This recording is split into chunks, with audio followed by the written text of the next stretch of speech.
Hey, this is Chase Sexton. You're listening to the MotoXpod show.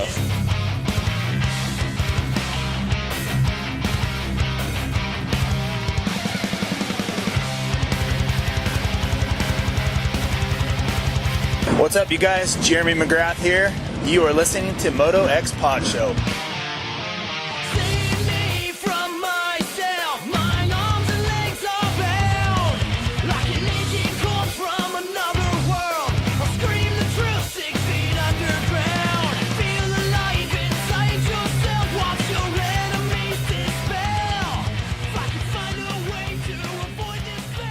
Welcome back to another Vital MX MotoXpod show presented by Racetech and Yamaha Motor USA. It's another week in SoCal and almost time for another race.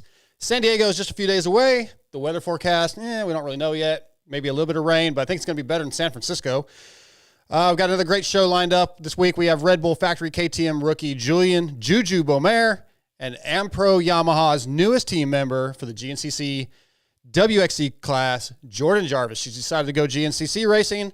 We're going to find out if she's going to do some of the WMX races that are coming up this year. It's going to be a really exciting show. We have another special guest, but before we get to that, just want to tell you guys, if you're watching live, sorry we had a computer crash, so we're a little bit late. We're going to be rushing the intro just a little bit. We'll wrap this thing up towards the end. We'll get the intro at the end. So, our first guest of the night, though, we're going to in studio, once again, another professional rider. We had Cade Clayson last week. We have his teammate from Team PRMX, Hunter Yoder. What's up, Hunter? How you doing? I'm doing good. Thank you guys for having me. Yeah, dude, you said you've never done one of these before, so you didn't seem nervous, though. You're just going to wing it. And yeah. Your audio's not on. Did I hit mute on mine? No, I got it. I can hear him. You can't hear me? I can't hear anything. Okay, we'll work on that in just a second. Give me a second. So this is your first time doing a podcast. In-studio podcast. You gave me the opportunity, so I figured I'd take you up on it. Yeah. And try something new, you know? We'll try to work through this on air. ML, did you have the music on a minute ago? Could you hear that? Yeah. Okay, so nothing has changed. I just can't hear anything. Huh. Can you, all right, guys, hang tight. Stop acting like an idiot. You're the idiot. Nothing. This is awesome. This is awesome. Lots of technical difficulties. I don't know, man. There is nothing. I think it's your side of the table. I can hear Yoder. But you can't hear me. I can hear Hunter, but I can't You can hear me, yeah? I can hear you. Yeah, my audio is so good. So, you can hear, I wonder if you can hear like the phone caller. We'll see. Yeah, if you can't hear It's me, a you can great hear day. me. You can hear me through the air. The only thing that matters is people say the audio is working on YouTube. That's Okay. the only All right, thing that yeah, matters. because if you can hear him, I'm not muted. Yeah. Hang on. How about now? Anything different? Nope. Nope. Okay. All right, we're going to roll with it. Sorry, man. Well, you guys heard it. Also in studio from Vital MX, Okay, Michael that Lindsay. means I also have to operate something else because everything is not working. Yeah. This is a bad day. Yeah, it didn't. It's a very bad day. Well, the computer crashed. And Yeah, then we're on a different computer that we set up in 10 minutes and load OBS and everything onto, and we're still trying to figure out how that works. It really wouldn't be the MotoXpod show if it wasn't a shit show. Correct. So, Hey, but props to you guys because yeah, you were like, there's a lot going on in here, huh? Yeah. I just kind of sat here in the corner and shut my mouth and watch these guys do their Yeah, thing. Lewis is saying the audio's fine on YouTube, so they can hear me. So That's all really who matters. freaking knows? Who matters? I don't need to hear anything. Yeah, as I said, we're gonna rush kind of the intro because we have Julian Beaumer coming up in a few minutes. So right off the bat, I want to remind you guys that Racetech is one of our title sponsors, the world's largest aftermarket motorcycle suspension modification company. They have over 35 years of experience providing factory-level suspension to everyday riders. For nearly 40 years, Racetech has been supplying the motorcycle industry with high-quality suspension components made right here in the USA. From modern to vintage, Racetech is your go-to source for suspension performance. Hit up racetech.com. You can find your local dealer, your local service center. Those guys are probably at your local track riding. You want to get to know them. They can help you out, get you set up, change your fluids, maybe change your spring rate. Hunter, have you ever rode with Racetech? I was a Racetech ripper from Long the time. time Yeah. I was probably 6, maybe. Racetech was my first sponsor, actually. Really? I'll never forget getting out of school. My dad, he told me that day, as soon as I got out of school, that they were going to the track with me that night. And That's cool. yeah, they've been behind me, until I got onto Geico. But yeah, all those guys are awesome. Got an invite to Checker's wedding. So Yeah, that I was got that cool. too. Yeah. I was glad I was cool enough for that. So. Yeah, you're cool, man. He's a good dude. Checkers is great. Me out there on the dance floor. You never know. Oh, hell. Now I'm definitely going, just bringing the cameras. Yeah. You know how vital it is. We'll have you on the forum. Yeah. I'll be everywhere. Well, speaking of sponsors, we picked up a new sponsor officially as of today. EVS Sports is on board now, so that's really exciting. RJ Hampshire, Travis Pastrana. For over the past Axel Hodges, over the past 39 years, EVS Sports has established themselves as the leader in innovation and technology when it comes to designing protective gear for today's motocross riders. We'll do a full read a little bit later. They're going to be a sponsor of one of our segments, but we're really, really stoked to have EVS on board. I have had a chance to test their Axis knee braces. I really like them. I run the knee guards when I'm riding pit bikes with my buddy TJ. Their chest protectors, they get us tons and tons and tons of great protective equipment. And I love their tactical under gear is what they call it, tug, which is like the tight spandex type shorts when I'm working out, and the shirts when I'm working out, showing my ripped body off.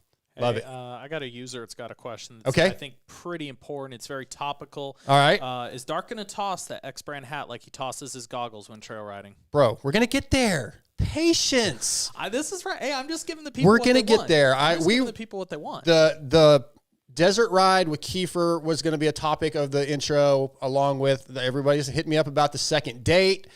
We're going to get to that. We have 8 minutes before we get Julian Beaumer on. So I want to talk to Hunter a little bit. I want to talk about our presenting sponsors like Race Tech and, of course, Yamaha Motor USA. A reputation for dominance. It doesn't happen overnight. It's built over decades. The YZ story is 50 years of iconic machines and groundbreaking innovations. Yamaha's new 50th anniversary edition YZs pay tribute to a half-century of championship-winning performance wrapped in stunning retro style. Check them out at YamahaMotorsports.com. Tomorrow, ML, we're going to go to... I don't know. Do we want to tell the secret? We're going to be at What's a secret? Well, with the way our fans are, there could be 5,000 people show up at GH to watch us test Yamahas tomorrow. Tell listeners what we're going to be doing tomorrow. No, we're just going to do, what is it? We've got stock YZ 450, stock YZ 250 after bringing us a full GYTR 250. So we're going to do individual comparisons on stock 250 versus full mod GYTR. We're going to do basically how's a mod 250 versus stock 450, and then all three together. We also have a hydro clutch for the YZ 450 test. The Yamaha guys are bringing us a couple bikes, and I think we're going to do the job supposedly we're supposed to do. Supposedly, as long as laptops and things like that don't crash. I don't know. I'm still having more issues. Are you really? Oh, yeah.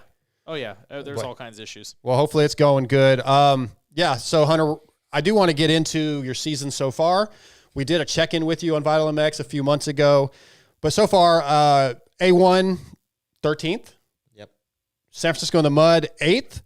You qualified 16th at A1, San Francisco 39th. Yeah. Probably not. And I remember you telling me you wanted to be in the top 10, which you are. I think you're 9th in points. Yep. So even with the bad conditions at San Francisco, you are where you wanted to be points-wise. Are you where you wanted to be riding-wise? And do you feel as good as you hoped you would? Yeah. I feel like I'm in a really good spot right now. It's I want to count it as my second year because my first year I was down in the trenches, but yeah, it's my third year. And one of my old mechanics, Scott Youngstrand, used to always tell me, it takes 3 years. Yep. And I'm starting to see it now. There's a lot of special talents, Deegan, Juju coming on in a second. He's one of them, where, they have a lot of support and they've earned it, rightfully so. And for me, the path was a little bit different and took a little bit longer, but I feel like I'm in a really good spot right now with my riding. There's a few things I need to work on, but overall I'm light years ahead of where I was last year. Last year coming into the first race, I couldn't tell you if I was going to get, if I was even going to make the night show. Like I had no training. I was coming in kind of just winging it, honestly. And so this year, it's just everything is much better. And, the kind of, I don't want to say expectations I set for myself, but sort of the goals that I have for this year are I'm going in the right direction. So yeah, everything's working good so far. So I also remember that a couple years ago, there was a point where you thought about, because the season went so poorly, your result, I think it would have been 22. Yep. Results weren't really at all what you expected. You almost considered retiring and giving it up. How is the passion for the sport right now, for the racing of the sport? It's at an all-time high. Yeah, okay.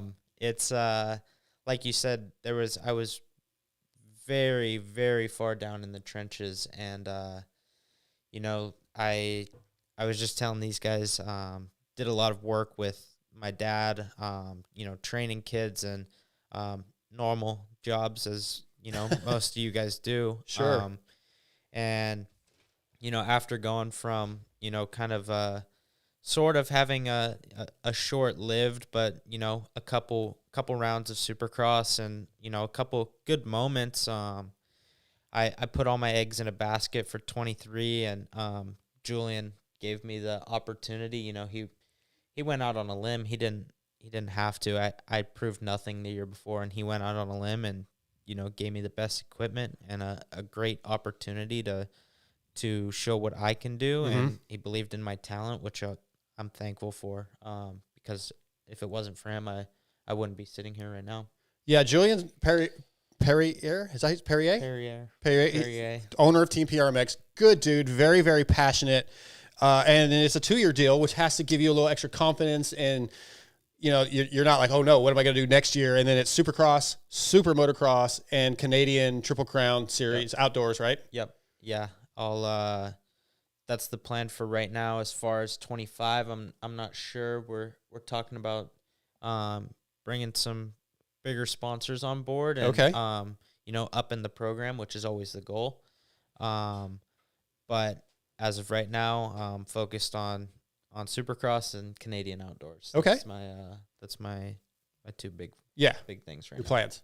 Did you have getting to work normal jobs? Do you have a day you remember that was like an aha moment where you're just like, I will do anything possible to race a dirt bike and not do that? And does it pop up in your head still? Anytime you have a bad day of riding, you're just like, you know what? Still better than that. Yes. So you know where the old BTO shop was at, right across from KTM. My dad and Forrest got in contact, and you know, my dad was moving all the stuff out of the shop.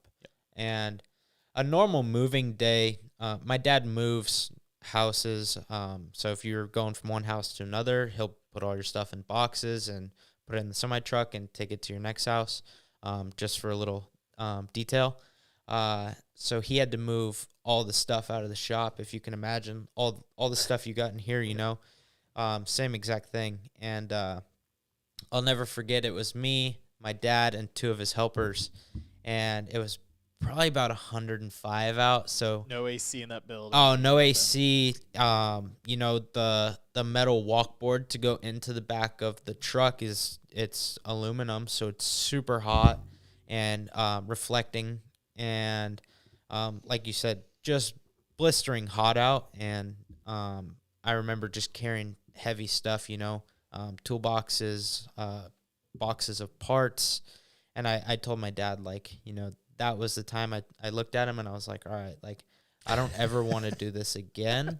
Not that I've had to do it too many times, but I don't ever want to do it again. And if I get the opportunity, like, I'm making the most of it. Like, and because realistically, like, unless I go to school, you know, which is still on the table, but that's pretty much where I'm going, you know. Like, I'm going to move boxes if this doesn't work, and it's not something I want to do. And it's right now, it's just my motivation to when I get tired, like, that's like the thing that keeps you going. You know? You just picture yourself melting in that building. Like, yeah, what?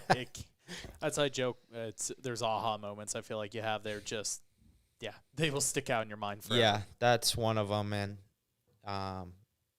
that was the day I was like, all right, like, I'm turning it around. Yeah. Well, we'll get back to that. Our first guest of the night's on the line. He's going to be brought to you tonight by FXR, which is designed by racers for racers with industry-leading fit, finish, and performance. Progression is the name of the game with every new piece created. At FXR, we push our brand to the next level to provide you with the best products possible. Used by the muck-off FXR Club MX Yamaha team, Mike Brown, Brock Tickle, Chris Kiefer, Benny Bloss, and many more. FXR has core motor roots, so visit fxrracing.com or go to your local dealership and see the complete 2024 lineup, including the Helium and Revo. Tonight, FXR brings us from the factory Red Bull KTM team, Mr. Julian Juju Beaumer. What's up, Juju? Hey, how's it going? It's going good, man. Just so you know, I've got your buddy Hunter Yoder in studio along with Michael Lindsay. And I can't hear him. You can't hear him. We're having some audio issues. Wow, but you can hear Hunter. I know, weird. So weird. Okay, This but is going anyway. great this Well, week. Julian, we'll try to work on that. Sorry about that, Juju. We're having lots of technical difficulties tonight, but Hunter Yoder can hear you. Your buddy Hunter can hear you. So right off the bat, I just want to talk about your season so far. A1, 6th in the main, qualifying 3rd, San Francisco, muddy, 11th in the main. How do you feel about your rookie season so far and your results and how you've been riding? A1, I was really happy with. Obviously, I had some struggles last 5 minutes of the main, so we were a little bummed with that, but I went back and worked on that the last 2 weeks. San Francisco, I can't take much from it. That was a wild race. I think that was the gnarliest race I've ever done in my life. So 11th, we were happy to finish, happy to get some points and still be in the hunt. So going to take that into San Diego this weekend. So far, you did really well at Futures last year. You won some races. Obviously, the Salt Lake City one, I think you crashed and ended up 11th. I don't remember. You didn't finish as well as you had been winning. You've been winning some. But what did you take away from Futures to help you for this season so far? And what has surprised you this season with whether it be the competition, just what is the difference between Futures and the races so far for you? I think one thing Futures helped a lot with was just being in the stadium, under the lights, all the fans, all the noise. I think that helped a lot, just being in the environment already and being used to it. One thing I think that's a lot different, the start's a lot different. Everyone sends it into the first corner. Like, it's insane. I think in amateurs, everyone was a little bit more cautious almost. Mm-hmm. So that was one big thing that was different for me. And then I think just the pace up front in the first 10 minutes of the main at A1 was very fast. And I think I was a little bit uncomfortable those first 10 minutes, and that's why I struggled a little bit at the end. So I think just getting more comfortable being up there and being with those guys is going to be big for me. Absolutely. What about I was just thinking, because I never got to do Futures, or the way I earned my points was just through Loretta's. But like the Futures thing with it now, I really like the way it's set up on the real track and racing at night. Obviously, you feel like that helped you a lot, right? Like just riding a real track. I remember watching you when you rode the TM at the first couple Futures, and they made it like a kid's track. Yeah. I didn't feel like that helped anybody. But as far as like how it is now, that's like, what would you change about that, or would you change anything with the format or the setup? No, I wouldn't change much about the Futures setup. I think they have it really good. I think I didn't really like what they did at Salt Lake, where they just threw us out first before opening ceremonies, before everything. Fresh track. Yeah, and they always hammer that track with water too. So yeah, so I felt like that was, I don't know why they had changed the format that we had been on, where we raced in the middle of the night from the previous rounds. But other than that, like, I think the way they did it, especially on the Triple Crowns, we raced in between the second and third motos. I think that was really good. Just, we had a rough track. We got used to the way the track broke down almost. And I think that was a big thing that I took into this year, was the way the track broke down. Obviously, it's a little bit different. The race is longer, so you got to adapt to the way the track breaks down for a 15-minute main event. But I think if I would change one thing, it would probably be make the main event or the Futures race 10 minutes.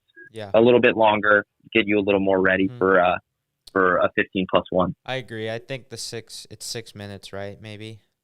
5 minutes, I think something like that. I believe they changed it to 8 this year. Yeah, I think that's, like you said, I think 10 minutes is the right time. I think 6 or whatever it was before was a little too short, but it seems like, they're working out a lot of the kinks. Yeah. I mean, it's gotten listening better. to Like feedback. each year, it's gotten a Yeah. little bit better. Yeah, for sure. So Hunter, you didn't get to do that. How much do you think a program like that would have helped you with the way 22 went? Do you think it would have made a major difference? Yeah, I think, and Juju can speak on this as well. The practice tracks are a lot different than a racetrack. I saw a clip actually of Julian talking about the practice track this week and how it breaks down differently. When you have, I know with Julian, he's probably riding with Chase and Vial and AP. That's only, four guys and four really good guys. But when you have, on the weekends on Saturday, there's, 80 plus guys out on the track and during practice. And in the night show, there's 80 people. So the track is just, it's not necessarily hammered, but the lines and the development is just a lot different. Yeah, you can't replicate race night at a practice track. Not at all. And even the way the tracks are built, I've never been to a practice track that's like similar to a racetrack. So I think that's interesting. Actually, I'm interrupting you, and Juju, we'll get to you. I'm sorry, but the level of team that you ride at, it's a lot less opportunity than what a guy like Juju has, and that's interesting. I've never felt like I've been to a lot of these public tracks are not even close. It's a guy that builds the main track at whatever track we're at, say, whatever local track, and they do a good job. It's safe and it's rideable, but it's not the same as the stadium tracks, and that was something that I really needed to learn and figure out. I would say you guys would have missed us. I mean, you probably would have saw it when you were younger, Hunter, but you too, Juju, you would go to Milestone, and the Supercross track there'd be a bunch of privateers and guys that were quadding through rhythm lanes and getting all fired up for A1. I hear guys like, I'm killing it, and I'm like, dude, this track, don't get me wrong, it's still Supercross, but I'm like, I walk and I'm like, this isn't what A1's going to be like. A1's going to be so much peakier. Yeah. Those same guys that rode Milestone 3 days a week for 2 months show up at A1 and they're doubling through rhythm lanes like, what the heck is going on here? The first year I raced Monster Cup, I rode the 150, and like I'd go there, dude, and the berms are like 15 feet tall, hero berms. I was going like 3, 4, 3 on the 150 in a rhythm section, and it was like, to me that was the coolest thing ever, but it's not realistic at all. And Juju, so like touching on that topic, how once you got to a real Supercross track, was it kind of mind blowing? And how do you replicate what you do during the week and make that work Saturday night when the tracks are different? The lines are different. Yeah, for sure. I think like to vouch for Hunter, you'll never get a test track that's going to break down like the race. I don't care how many people you can get at a practice track. It'll never be the same. The way they build the tracks in Supercross, the way Dirtworks builds them is so much different than what you'll find at any practice track, I think. I think the transitions are a lot different. The way they prep it, it breaks down so fast. And right after Anaheim, I went back to the test track that week, and I almost had to try and treat it like I tried to ride it like it was the race. Like I tried to like think of like the way the race was going to be when I was riding it. And I was like, yeah, you'll never be able to replicate the way the race is. It's so insane how much different it could be. Like if you think of it, like you watch it on TV and you don't think it's going to be that much different. But when you show up there and you go off for first practice session, it's like, wow, like it's insane. Just to add, I don't know for sure, I've just watched Instagram clips, but is your guys' test track, it seems really big as far as obstacles, like everything seems steep and tall. Is that the case? Yeah. Our track was built the transitions were built like a little, they almost tried to make it square. Yeah, they tried to make it like as notchy as possible Yeah. to try and replicate the way the race is going to be.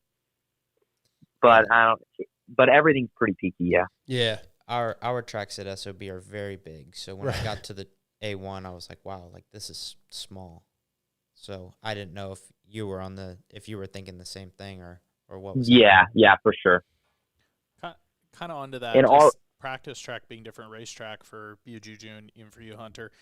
I mean, this sounds like such a dumb one. I saw somebody posting this week. The Elsinore track right now has got a wall in it